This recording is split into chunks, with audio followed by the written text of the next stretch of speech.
Hi నమస్తే, welcome to my channel. ఈరోజు శ్రీరాముడికి ఎంతో ఇష్టమైన పానకం ఎలా తయారు చేయాలో చెప్తానండి. ముందుగా ఇంత గిన్నెలో నీళ్ళు తీసుకోండి. మీకు క్వాంటిటీని బట్టి ఎక్కువ కావాలంటే ఎక్కువ తీసుకోండి. నేను ఇంత దాంతో చేస్తున్నాను. ఒక ఇలాచి, కొన్ని మిరియాలు వేసండి, బాగా మిక్సీ చేసేసండి.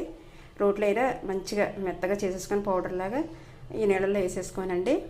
బెల్లం కూడా మనకి సరిపడినంత, స్వీట్కి సరిపడినంత వేసుకొని చక్కగా మెత్తగా ఇలాగ కలిపేసుకోవాలండి. బెల్లం అంతా కరిగేటట్టు కలుపుకోవాలి.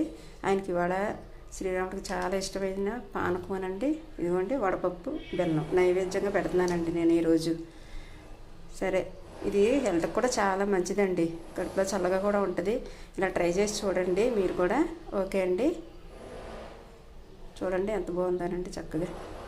అది ఇంకా కరగాలండి లోపల. బెల్లం కరిగిస్తాను, మెత్తగా ఇట్లా అనేస్తే సరిపోతుందండి, ఏం కాదు. ఓకే అండి.